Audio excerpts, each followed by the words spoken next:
Okay, got a few people probably logging on yet, but tonight we have another guest presenter. Bruce Lambert is going to be discussing trade and transportation data used by economic developers. Bruce is from the Institute for Trade and Transportation Studies. Maybe he'll explain a little bit about how that organization works and then start into his presentation. So, Bruce, go ahead. Well, thank you, Chad, for inviting me to come. I'll do the video now, and we can see how this works. Basically, I work for 9 state departments of transportation, and my area of expertise is helping them understand the relationship of freight movements or goods movement and what that means for transportation infrastructure. So I have to be very multimodal in a lot of what I do, such as looking at ports, airports, railroads, pipelines, and how all these things come into play and how do they influence basically transportation investment decisions and operation decisions by state DOTs. And Chad, just to give people some of my background, I've been doing some phase of international trade or transportation research since the early 90s. I worked at the Port of Long Beach, I worked at the Corps. I've been very active in this particular area of research for a long time. And normally when people talk about data, it's extremely boring. And I can tell you right now that I will try to maintain those aspirations, and hopefully I'll have you falling asleep in about 30 minutes of talking about trade data. Having said that, this is kind of the outline of what is market research. I'm going to talk about a Mississippi export brochure that I developed last summer. Chad was supposed to send it out. I don't know if he did or didn't, but I have copies of it in my presentation, so I'll be going through that in more detail. Some other related data sources, and then challenges of analytical research. The first thing is kind of what is market research, and I selected this picture, and I looked at it. It looked like kind of the Breaking Bad guy, except he's not holding a gun or anything. But the idea about market research is people always want to know, what do I need to do? What information do I need? And how do I plan? How do I position myself? And so when we talk about market research, there's always this context of kind of describing the unknown and figuring out a way to describe it. You know, again, there's a saying that without data, all you have are opinions. And so that's, I think, very salient to this discussion. For instance, people want to know how you're connected. For instance, if this is a school lunch, the largest apple producing state in the United States is Washington State. The largest dairy wood producing area is Wisconsin. In terms of paper, the largest, and this was a presentation I made in Virginia, so the bread was probably milled locally, and the luncheon meat was probably processed fairly close, unless you buy one of the national brands. So basically, that lunch that you had probably traveled 3,000 or 4,000 miles in all of its intermediate steps to get to a brown bag sack that you consumed at lunch. For those people who do podcasting, Planet Money took the book Travels of a T-Shirt. I'm sure, Chad, you could probably talk about that at one of your courses. And the Travel of a T-Shirt was basically they're following how do T-shirts trade in international markets. And so they started with a cotton shipment from Mississippi. They interviewed the grower. The cotton went to a plant in Indonesia where it was converted from cotton into yarn, and then it went to either Colombia or Bangladesh where it's made into T-shirts. So I actually did one of the T-shirts for Kickstarter, and that's a copy of my T-shirt. The interesting thing is more and more people are interested in how does transportation work, not from the sense of globalization is bad or globalization is good, but from the sense that they understand it influences their day-to-day activities, they just don't know how. So if you're really interested in looking at just one slice of how globalization influences, transportation and policy and things of that nature, the Planet Money podcast on the T-shirt and the videos are a really good place to start on that particular topic here.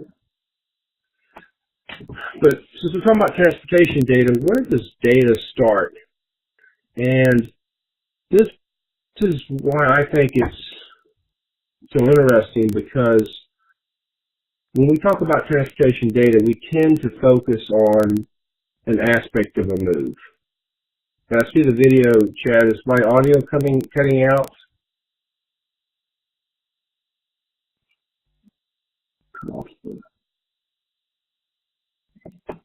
Chad, I'm going to try it without the video and see if that helps. Basically, where does data start? For a lot of people, they think data starts basically in their sphere of influence. So if I'm a truck driver, transportation starts when I go to a consignee and pick it up and I drop it somewhere. So that's all that I need to know about that particular shipment. If I'm a third-party logistics carrier, well, I need to know maybe 2 or 3 intermodal steps where it went from a truck to a railroad, from a railroad to a truck for delivery. Then if I'm a global traffic manager, I need to know more information about that load, such as I need to know where it began in China, how it moved through the port at Hong Kong, how it moved to LA Long Beach, intermodally how it went. So the more information that I have, sometimes it's based upon what I need to know, what I can control, or basically what I need to be able to be responsible for. So when we talk about transportation data, if I'm a port, as is the first Port Authority first step, I'm really just looking at the traffic that comes to and through my facility. And that's all I'm really concerned with, because that's how I'm making my money. If I'm a railroad, I'm looking at, well, where are things going and beginning? I look at a drayage operation, which is a short haul movement, to the shippers. There's infrastructure and traffic management, congestion management. There's another railroad. So there's a lot of people that have, in this very simple movement, a lot of people who have interest in parts of the system that they are controlling and they want information on. But not everybody needs the same information. And if they had all of that information, what would they do with it?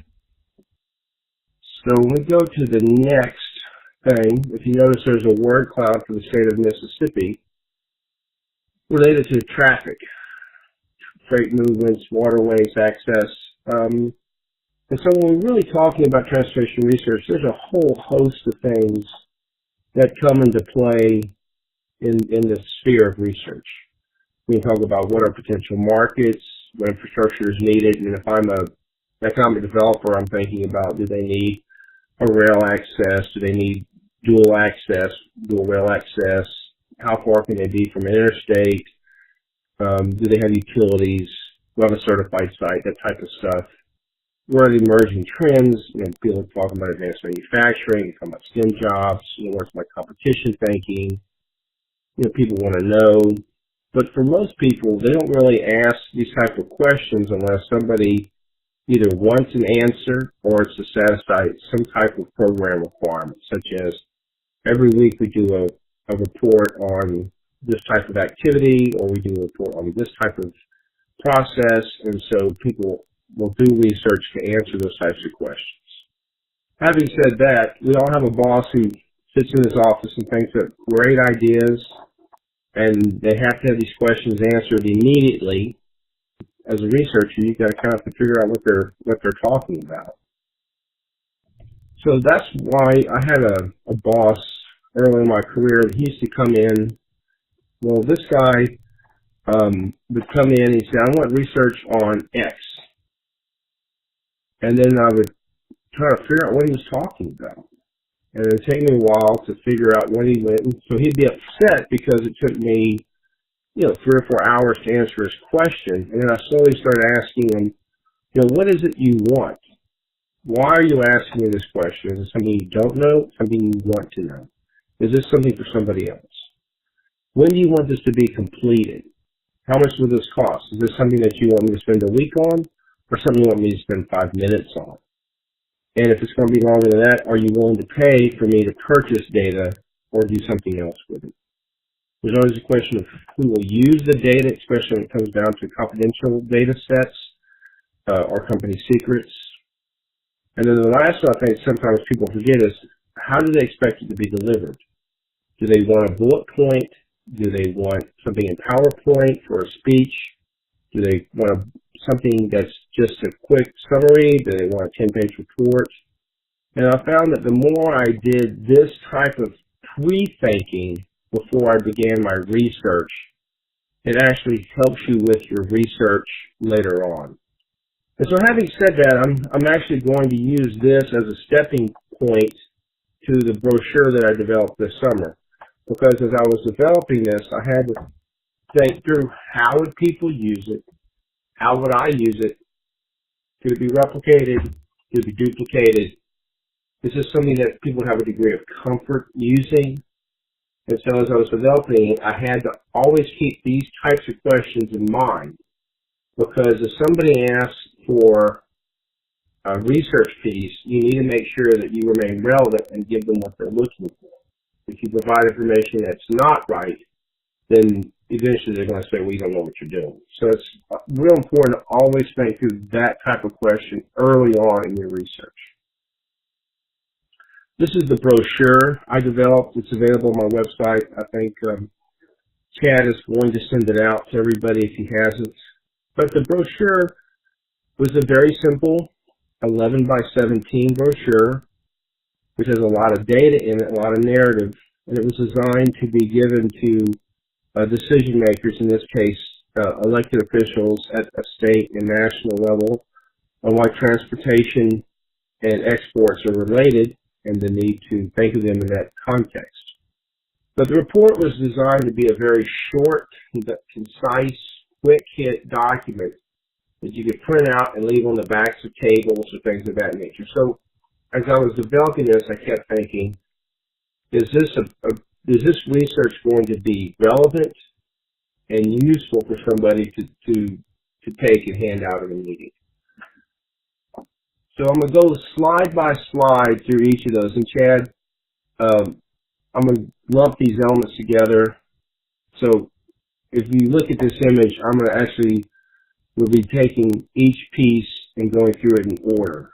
So the first piece was the cover, which is Mississippi Exports' Global Connections, Local Benefits. And so basically, this is from the WISER data set. I used the U.S. Census as the trade information. WISER is a data aggregator. I use them because it's easy for me to use them to aggregate trade statistics for me. They do a lot of international trade statistics on other countries, which I do a little bit of research on. And so I use them as a data aggregator. But ultimately, the information is from U.S. Customs, origin, and shipment. What that means is every time a document leaves the United States, they have to have something called a shipper's export declaration. Like this, I don't know if any of you have been to shipped anything from the United States at a FedEx office or UPS office or the post office. There's a piece of paper that has to be filled out that says this is an export shipment and the detailed elements in it. So this is what they use to develop this particular trade series. The idea is look at where was the data set, or where did the shipment begin? In this case, these are shipments that began in Mississippi. They may not have originated in Mississippi. They may have been stuff that came from Little Rock and they wound up in Jackson, but they began their international movement in the state of Mississippi. They have information on value. That's why I use this tonnage. In this chart, they also have information on tonnage. I find that if I talk to the general public, they understand value. They can understand, they can make comparisons of the value of an asset or something like that. But if you use tonnage, they don't understand what a ton means. For instance, there's the old joke, which weighs more, a ton of feathers or a ton of steel? Well, it's a ton, it doesn't weigh any different. But which one's denser? which one needs more size, which one is lighter, which one's going to cost. Those are the types of things that it's easier for a non-transportation person to grasp this value. So in this particular one, there's route. People are always interested in how things move between point A and point B, and they want to know what it moved on. Did it move mode, refers to railroad or highways or intermodal? If you're a Monty Python fan, this is the question of an African or European swallow carrying coconuts. But mode is important because it has implications on transportation as well. It has commodity information at HS level. We'll talk more about HS level later on. But the advantages is this is tied to the U.S. trade figures. This is what the United States reports out as a trade figure. And it also is a time series element. So they have these going back many years, and it's also broken out by month. You can aggregate by quarter. So depending upon how you're looking at time, this becomes very important because a lot of databases may just simply be an annual database. You may not be able to do it at a quarterly basis. You may not be able to do it on a monthly basis. You may not be doing it on a weekly or daily basis. So when you're thinking about trade information or any transportation information, you have to always think, how fine do I want the time series geography to handle these types of questions? The limitations of the census data is there's potential for headquarters effect. For instance, if I'm a major shipper and I ship things all over the United States, but I'm the person filling out all the forms, I can just simply say they all left my office, and my office is in Dallas, Texas. So suddenly all of that company's shipments are reported as having left Dallas, Texas. You'll see this sometimes when you're doing information on petroleum shipments. You'll see it on some of the special agricultural products. But it's something that's there, is there's a bias towards the person who filled out the form. The second thing is there's always concerns over data release in terms of making sure you do not violate confidential disclosure. For instance, in Tuscaloosa, Alabama, the largest shipper there is Mercedes-Benz. However, because they're such a large shipper, they actually do not report Tuscaloosa's export shipments as a separate group. We'll talk about that later on, because anything they release will show and violate that Mercedes-Benz trade secret information. But the thing about value and trade statistics is there's always alternatives. For instance, there's the peers data set, data mine, and both of those are data sets that collect information on international shipments because the manifest information on maritime shipments is considered a public document. And so Customs has been moving towards automated manifest systems and exchanging that information so that when a ship is coming into the United States, there's a series of events that have to notify the United States of the vessel arriving, and there's notifications about the cargo that's on the vessel and things of that nature. So that information has, for the maritime sector, has always been considered a public document. And so peers and data mine and these other companies are collecting that information and are reselling it. Because it has the full data set, they have a very, very robust information about the actual consignees, the shippers, the route, the mode, the port, the vessel, things of that nature. And it'll have much more detail than you will get out of the public commerce data set, census data sets. Because again, the violation of the U.S. government does not disclose anything that could be considered violating trade secrets. So this is a very sensitive subject with them, especially when it comes out of business research information. The frame analysis framework I'll talk more about, and TransSearch is somewhat related. But the only one that really captures value in this particular case is going to be the peers data mine, because they have to have a reported value on the shipment coming in. And they also have a value as to report to the U.S. government, so they can figure out how to assess duties or tariffs or things of that nature. The source of this, I'm sorry, I should have changed that. Federal Highway, but it's actually the U.S. Census, There is a subscription, as Chad mentioned, and the URL, Chad, I'm sorry, I thought I'd changed that, but it's actually Wise for Trade. If I go to the next slide, next element, I said, well, people want to understand markets. People have heard that, China's a big market, Latin America's a big market, everything's a big market. And so one of the interesting things is when you look at the top markets for Mississippi exporters, you can look at two things. You can look at by value or by tonnage.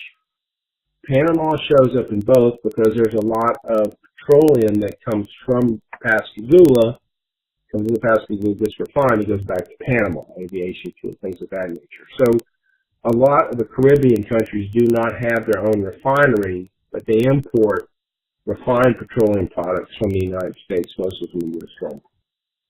So you'll see things like Canada, which would be more manufactured goods, and so that's why some of these things have different rankings. Again, different commodities, different values, different sizes, different characteristics. And so when I made a decision to report both the value and the tonnage, because somebody say we handle a lot of this particular product in this market, is to give them that context. And then, of course, you look at the global markets. I broke it out: Canada, Mexico, because NAFTA is such an important part of our economy, rest of the Americas, Africa, and things like this, and he's lumping these out because I think it gives people some idea of the scale. Like people talk about trade with Africa is important. Well, it's a very small part of the overall trade for the state of Mississippi is Africa. So the largest markets are, basically it's Canada, and it's Latin America, and it's, China and Asia. And so I found that by doing this type of aggregation, it gives people a better sense of the magnitude of flows. So that's why I made that decision when I put this together, knowing that the value would be more relevant than using tonnage. Because what's a ton look like? I used the same kind of framework when I talked about commodities. I looked about the commodities for Mississippi exporters, industrial machinery, tanning dyes, and by tonnage, because people talk about the growing wood pulp industry or wood chips or things of that nature, but they won't show up in the value. So that's why when you're making these kind of gross reports, you have to think, I may have to show value because people know that this commodity is important, but it may not show up because of its relative per unit costs are fairly low. But if I put it in as a tonnage, it does show up. And so that's why when I did that report, I included both value and tonnage on the back page. But when I wrote, I focused more on the writing of the value because, again, to the general audience, value makes more sense. But using HS codes, harmonized codes are basically a standard set of customized codes that any product matches, such as it's the first commodities are grains and agricultural products, and moves to machinery, and it moves to petroleum and fuels, and the last products are arts and special products. So the idea is any product that comes to the United States has to have a code charged to it that describes basically what it is, why is it, its level of processing depending on what it is, and things of that nature, because there's charges that are assessed against the value of that cargo based upon its classification. For instance, I was reading a story one time where somebody was importing doll furniture, but they just put furniture. From their perspective, it was furniture, it wasn't all doll dresses. But when it came into the United States, the inspector did not know it was doll furniture, so assessed it against as furniture, which had a higher tariff rate. So the guy was actually overpaying for doll furniture than if he had properly coded it on the right HS code. So if you're going to start doing research, you should familiarize yourself with the HS codes, SITC codes, and things of that nature, so you'll understand the product groupings of these different categories. And this is kind of a more complicated slide, but I was using Wiser again, using gateways, because the middle one with the chart basically shows 3 levels One of them in the middle is the majority of the trade that goes from Mississippi is shipped out by water. The bottom one is shipped out by air. Mississippi does not do a lot of air shipments. And then the top one is other. That's mostly Canada and Mexican trade, surface trade, non-maritime transportation. So the interesting thing about the gateways is you do see where overall net exports have grown through the state. They've grown mostly through water. And then if you look at the right, you see top gateways are New Orleans, Pascagoula, Mobile. So if I'm a firm in Mississippi, I may or may not use the Mississippi port. I will use the port that gives me the best service, that helps me meet my market.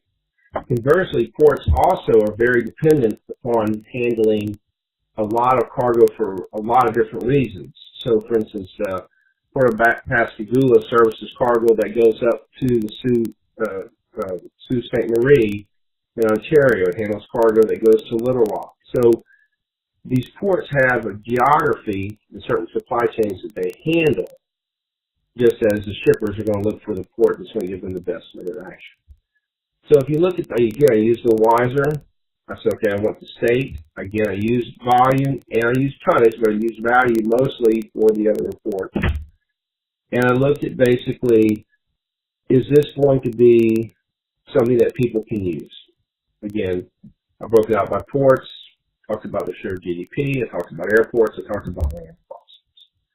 So the idea is as I was putting this together, I kept thinking, what is going to be relevant for an audience that I've never met that's not going to spend a lot of time reading things? Now, this is the Mississippi exporters. This is where exports tend to originate in Mississippi at an MSA level. There's actually other data sets that have geography, such as the XM Bank has business locations of where they've done XM Bank loans and things of that nature. So there's a lot of information about exporters and kind of where they're at in the public domain. But I focus here on the metropolitan statistical areas because these are the ones that people are going to most gravitate to or think about. And obviously, as you know, the northern Mississippi is the largest regional export market, and that's really tied more to Memphis, with the airport there, the port, and things of that nature, and some of the rail and intermodal facilities that are there.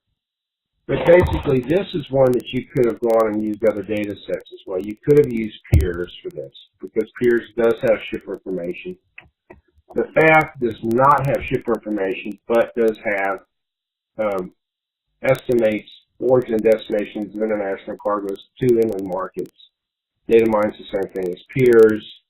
The U.S. Army Corps of Engineers has a lot of information at a port level on international trade, and they're actually working with Commerce to make sure that the best information matches what's reported. And then, of course, there's trans-border data sets if you're interested in looking at transportation between the United States and its NAFTA partners, mostly through, again, rail and truck crossings. So, but this is a free data set. I put the link to it in the PowerPoint so that somebody can go and look at it, verify it later on. There's a small box in the upper corner where I talked about some economic data. So the value of exports from Mississippi equal 12% of the state's GDP. Basically, all I did was take the value of exports, divided it by state GDP, came out to 12%. As a comparison, you know, most of the time education is 4 to 5% of the state's GDP. So you almost say that there's more trade than in Mississippi, economic activity tied to trade and education. But that's consistent with most states, because most states send 4 to 5% of their GDP. ITA, International Trade Administration, if you're doing market research on international trade, you should be familiar with some of the stuff they've done. I'll have some links later on. But they estimate that over 41,000 jobs in Mississippi were tied to exports. And then they have this saying that, you know, every $1 billion in new exports supports, you know, the creation of 5,600 jobs. The interesting thing is when they first did that estimate in the mid-90s, it was $1 billion of new exports created 20,000 new jobs. But over time, and people got more engaged in trade, and obviously, and ITA got a better estimate on the time series. But the thing is about economic data is a lot of times people do not think about economic data as having transportation elements in it. For instance, we look at GDP, and we can have state flows, we have national flows, we have regional flows. But when you look at GDP, some of the elements in, I'm sure you've had Economics 101, is that you have an import-export, so you have a net trade balance in your GDP estimate. And that is normally fulfilled through transportation. If you can't bring things in, can't provide goods, can't provide services, then you're not going to be able to satisfy wholly what your economy needs, so you either import or you export surplus products. But there's a lot of information in this area of economic data that most times people do not consider as having relevance for transportation research, even though it's very applicable, especially as a calibration tool for other data sets.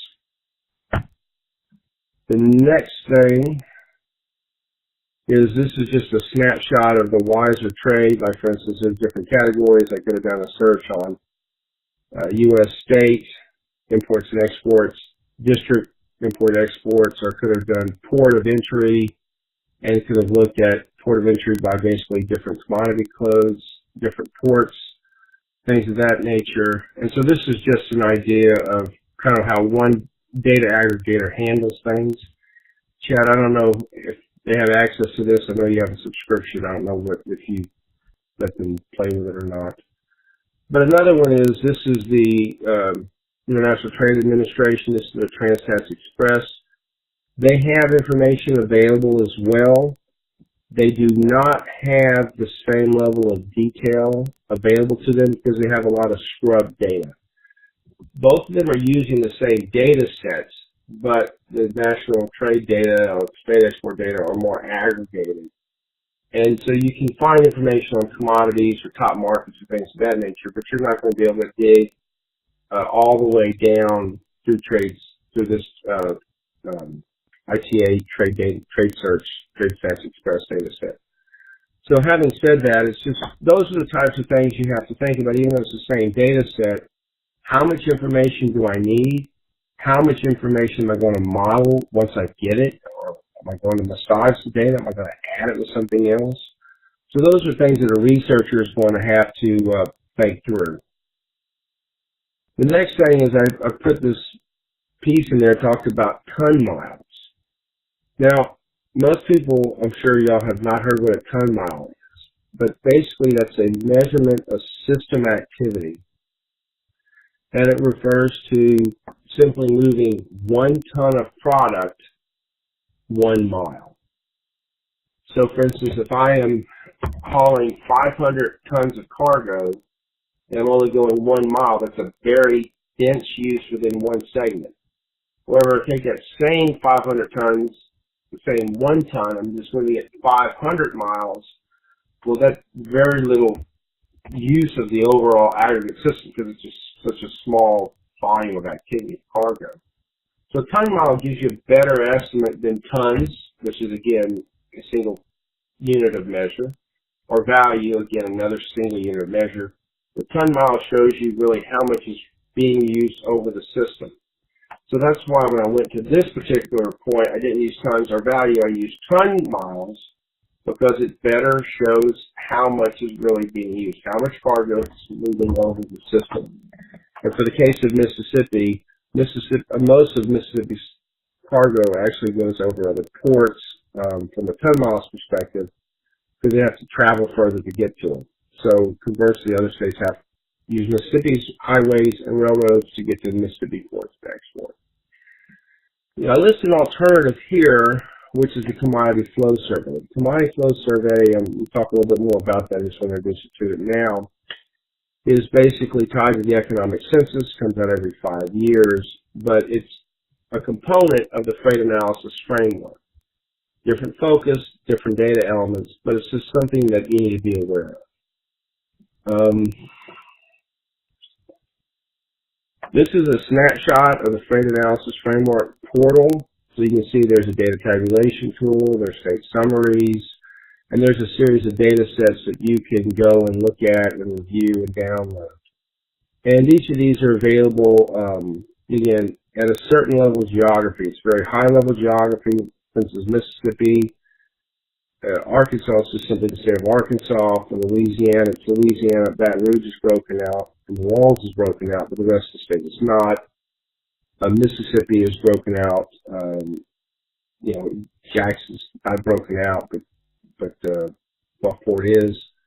So you have these little geographies. So depending on where you're at, you may not be able to use it for your particular region. But if you're doing it at a state level or a fairly big, broad area, you should be able to handle it. But it's just an interesting tool set. And this is, again, the data tabulation tool. So you can get online and do your own queries based upon whether you want to look at origin destination flows or imports or exports, as well as total flows. And so it's a really quick tabulation of kind of gross aggregate movements in the U.S. system. It's not very good for finite things such as movements within Mississippi between origin and destinations, even though it'll give you the estimate of how much is moved within Mississippi. It won't necessarily have the geography that you're looking for. So a lot of transportation planners use this as a calibration tool to do some of their research information. Some other comparable reports or data sets, the International Trade Administration does have state summaries. Business Roundtable has, again, benefits of international trade that they've produced. And the U.S. Chamber of Commerce has a tradesupportsgov.com. The reason I posted these was not to show you that mine's the do-all, end-all, but basically to show you how I approach one type of documentation using the data. And if you go back and look at these other three sources I've listed here, a lot of them are using the same data, but are showing it in different ways. So one of the interesting things about data is you have to be able to be scalable or portable. Like, for instance, if I have one set of skills, I need to be able to apply those when I do other types of related research. I need to be able to figure out how to extend my research to do other things or to answer other questions or to think about other questions that I have not posed. So that's why here I listed three other categories of three other documents that did similar research, different way of showing it, but a lot of them use the same data sets. And this is kind of the, jumping through the hoops. One thing about information is the more that you do analytical research, the more you find that a lot of data sets can be used to answer the same type of question. But you need to be careful that you don't get too married to one data set, because then you'll find yourself trying to make that data set fit a whole bunch of different applications, and that may not be appropriate. So you have to be very cognizant of the data that you're using. For instance, I mentioned earlier a lot of these slides that I'm showing you are available on my website. I'm sure Chad can send them a link to that. But this is Mississippi exports as a share of total state GDP, and you do see where exports have dramatically increased over the past 15 years for the state of Mississippi as their terms of their share of overall activity. All this is, again, is taking BEA information, which I'll talk about in just a few slides, and the value of trade, and just simply dividing them. No great shakes. It's just trying to find some way of showing the information that tells a story. Again, exports as a share of Mississippi MSA statistical areas. The increase was a lot of it was driven by petroleum. The idea of let's see what cost is. Exports as a share of Mississippi metropolitan areas, again, taking the same thing. This is GDP information and looking at what their share is. Same analysis I did earlier. The value of trade divided by the GDP. And just to give you another way of slicing the same information, this is the growth in exports between 2005 and 2012. Again, Gulfport, Hattiesburg, Jackson. And just to give you an idea of the growth and change, and then this is the same thing for the growth of GDP.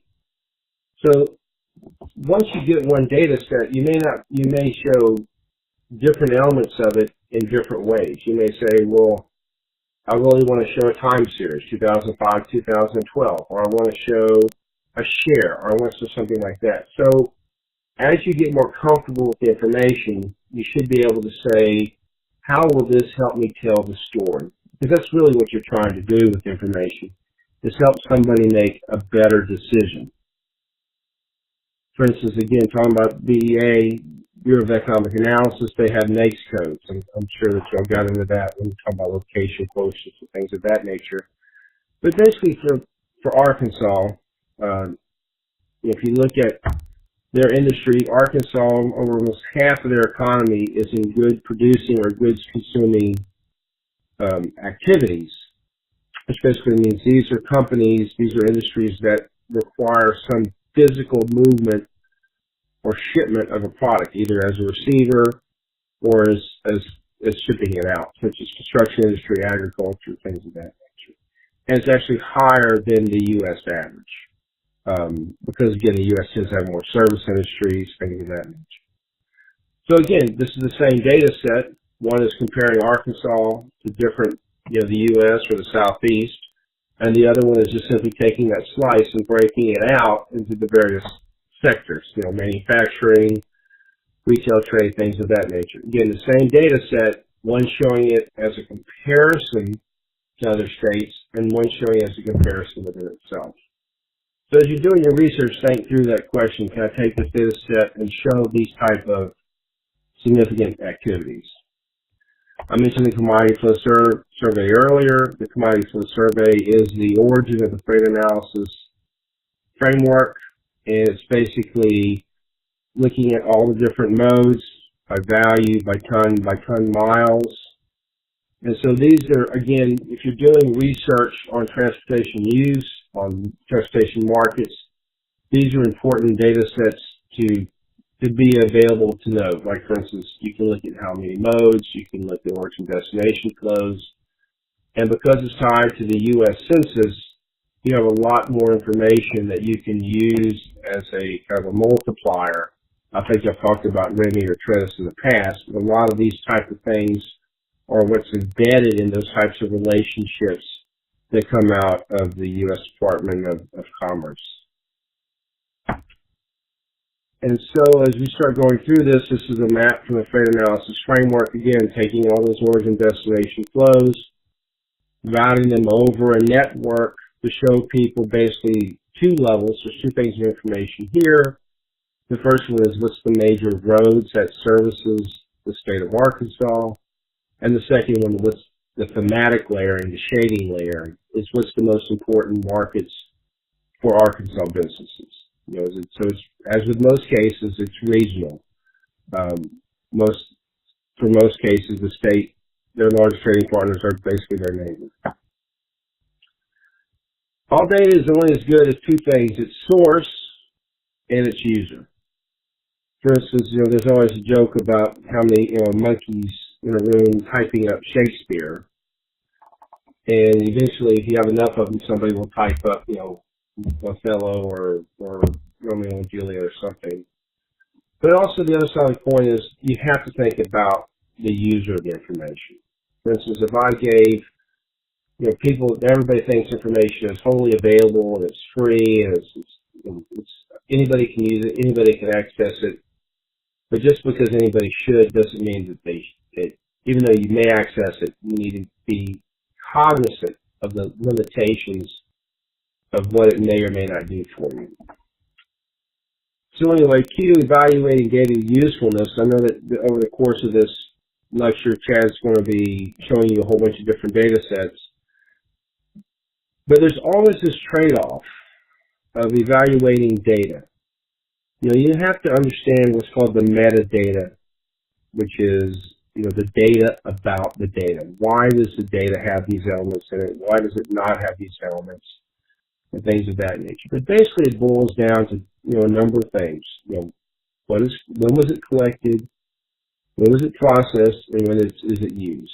So I'm going to break each of these down in a little bit more detail. And I'm doing this to help you think through cognitively as you're exposed to more and more data sets over the course of, over this particular semester. In the back of your mind, think, what does this data tell me? How is it collected? And how, by knowing that, I can either use it to make an informed decision or not use it or ignore it. For instance, when collected, what is collected?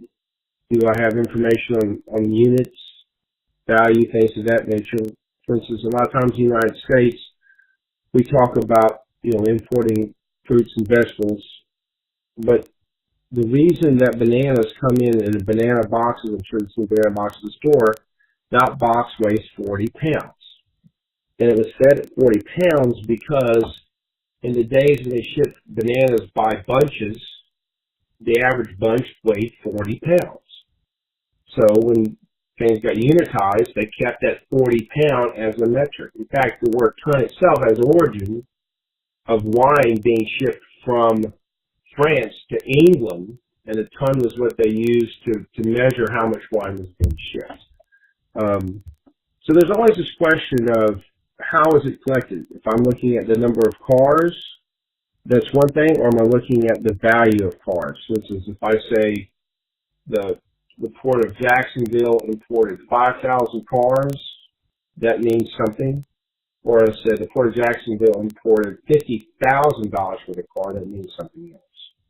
So you have to think what elements are collected, and then how is it collected? Is it collected at the point of transaction, such as when it crossed the port, when it got loaded onto an airplane, when it got loaded onto a truck, or was this something that was collected after it had occurred?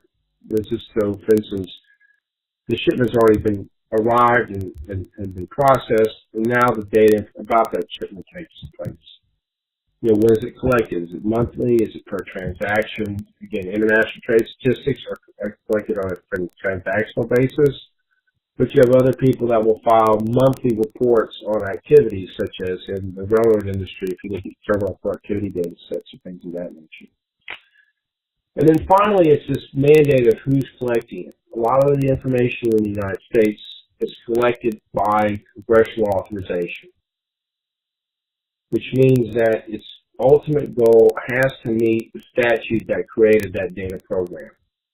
It is not, so even though as a user or researcher I would like them to have more information, they cannot go and exceed that mandate they've gotten from Congress that authorizes this data program to be collected. So there's always a trade-off over who really has the mandate to collect it. If it's a private sector company handling private sector transactions, having a different set of things. Public information being collected by a public agency, different set of criteria. So those are things you have to always, in the back of your mind, ask. When is it processed? Who processes this? The information is very important. How often is it processed? Because as I do research, I'm always looking at the fact that things may take. Some data sets are released 2 years after the fact. Some are released 1 year after the fact. Some are released monthly. So you always have to think, who's processing? When is it going to be released? And can I wait 2 years for this data set to give me what I need, or do I need to find something that's faster? Whatever. Another thing that people do not normally talk about when they talk about data is a lot of the data that's out there is synthetic, which means it was modeled. So there's gaps, there's assumptions that are made in the data, and so the purest data set would say Sally sold something to Sam, and it cost X, and it went over this road, but for most people, they do not have all of that information.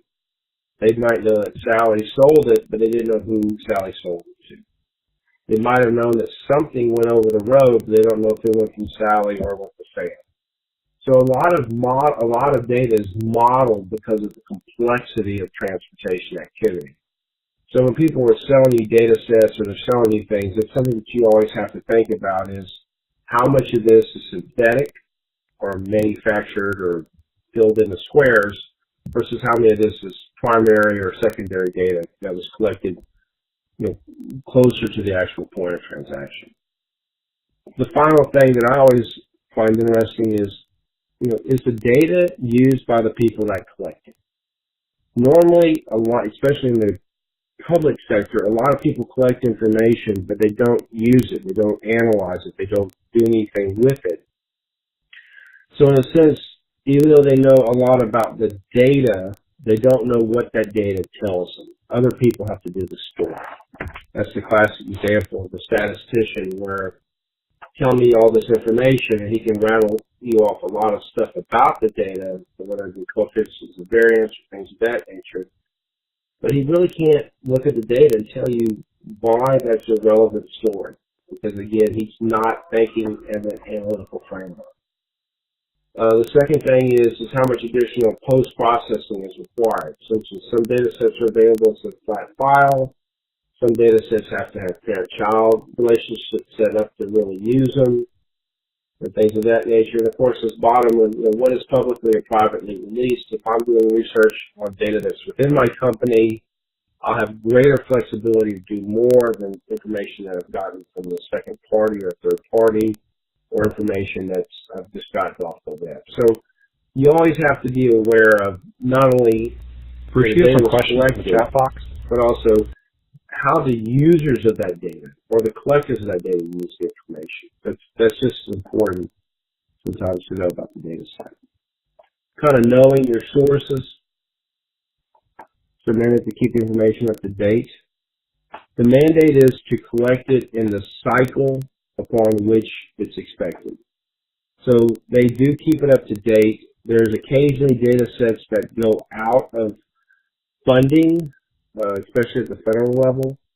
But normally, most data sets have a pretty, an annual release, and the annual release comes out in either February through July, depending on the data set. And some of those take a year and a half to process. So pretty much all the annual data sets are released starting really in March up until really about September, depending on which data set that is from transportation perspective. But the mandate is that they do collect it, again, as stipulated by Congress. Most of that is annual. Kind of the ownership issues. This is a little quick overview, but think about, who owns the public information. Well, everybody owns it, but they may not be able to release all of the data sets because, again, that violates, IRS standard on trade information. The private sector will sell you data. The interesting thing about media is there's a lot of media organizations that both collect data and sell data. Site Selection is one that I think of, Conway, and Journal of Commerce is another. But a lot of things people don't forget is trade associations. Trade associations tend to have a lot of data that they collect from their members, and it tends to be very accessible, it tends to be very summarized. So, but at the same time, they will sell that to subscription. So depending on what you're looking for, normally this is the three groups that you're going to be looking at. And when I mean media, I also mean web searches. Communists, the public sector does have a time delay in a lot of what they do because they have to collect it, they have to verify it. They may only release an annual data set, they may only release something, depending upon what it takes. The private sector will tend to release data more current, again, knowing that that data release is going to be tied to, the data set being based more on transactional data. Again, the same thing with media associations. It's going to be what the reporting is. The cost, normally public sector information, some of them have nominal fees, but most are free. Relatively speaking, buying data from a private sector person, a private sector company would be expensive. And of course, the associations or media, they're not going to have the same level of detail, but they may require you getting to buy a subscription to get to their information. Accessibility, there's a website.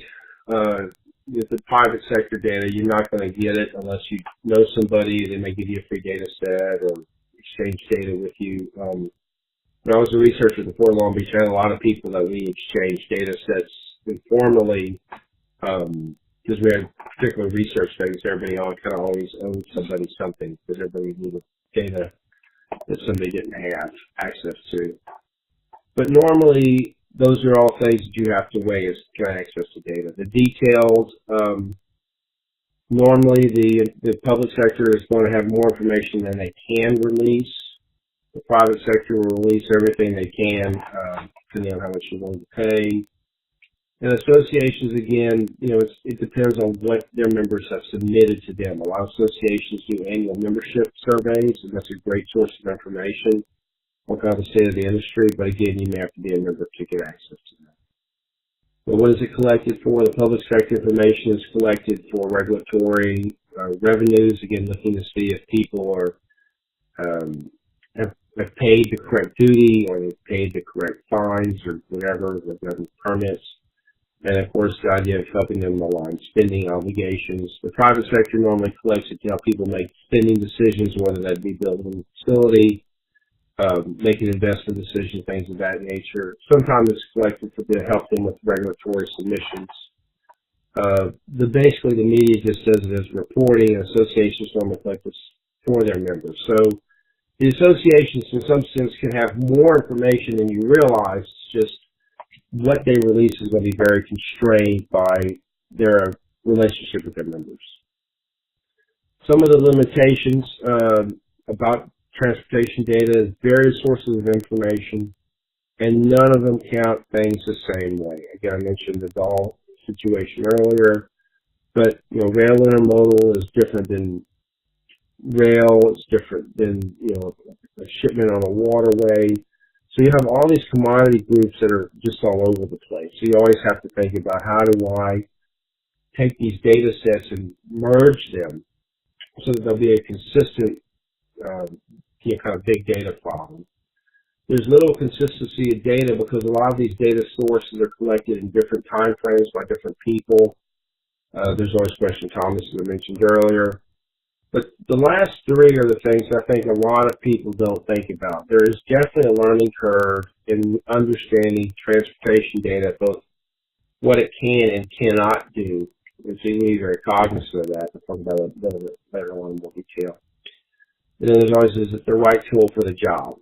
A lot of people, they get comfortable with one or two data sets. They try to make that data fit everything, and it may not be the right data set to answer that particular question. And of course, you always have to get back to how much of this is modeled, how much of this is primary, secondary, was collected and processed, post-processed.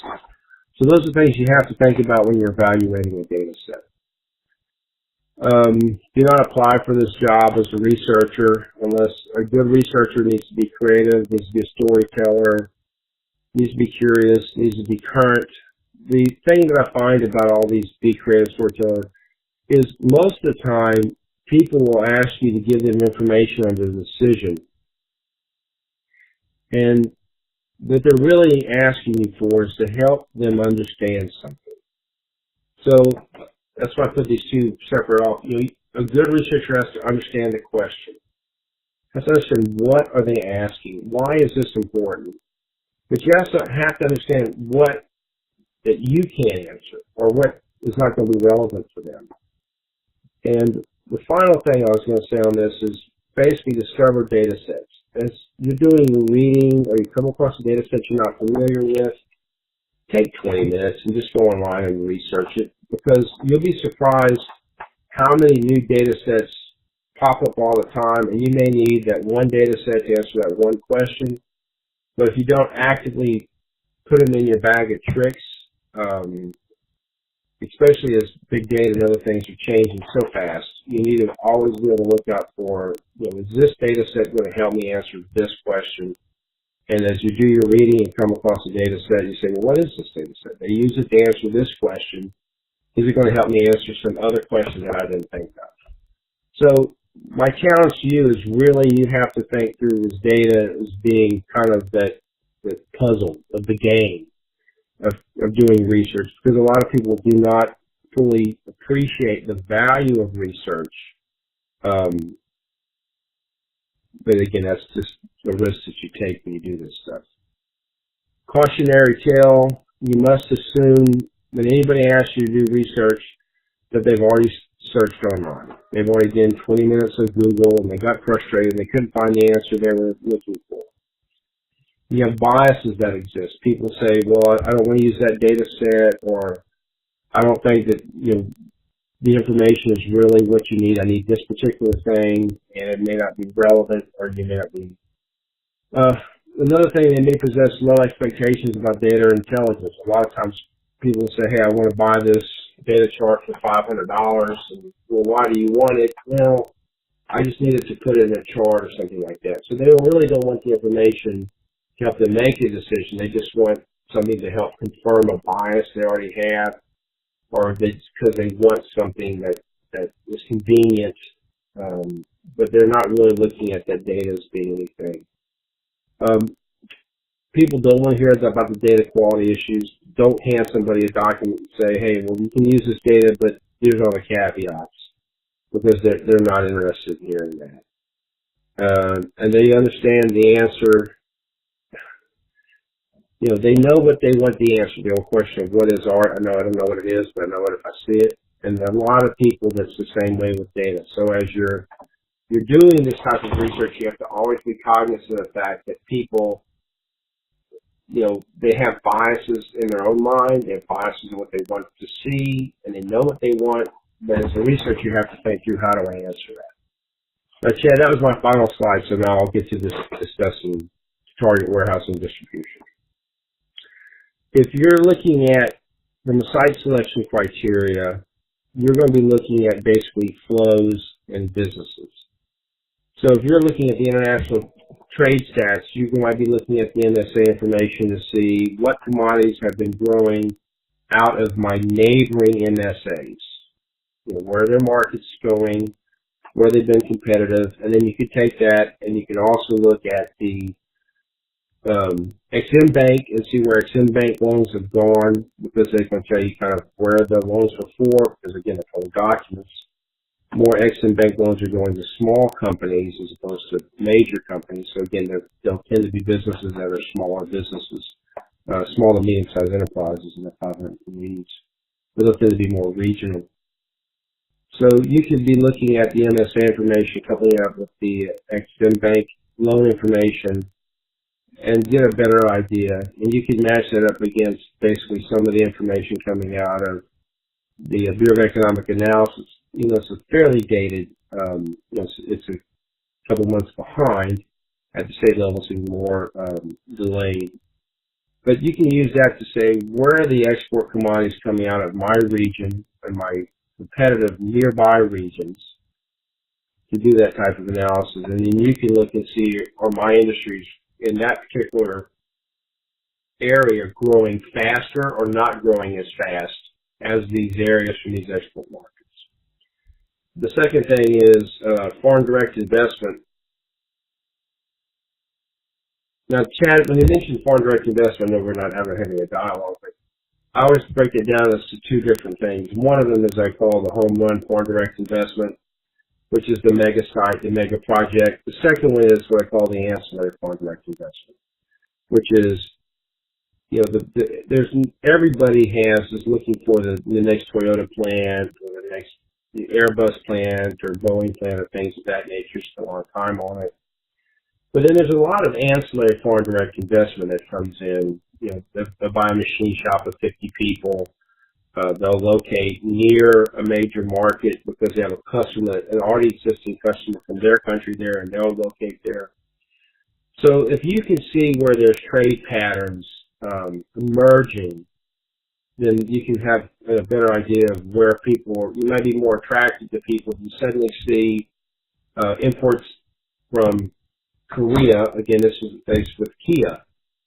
Kia went in to Georgia, and suddenly, within a couple months after that, there's an announcement Korea Air was offering daily services from Seoul to Atlanta largely to meet that supply chain for expedited parts and things of that nature. So when you start looking at the transportation numbers, it will reflect some of those changes and some of those kind of little unique regional drivers.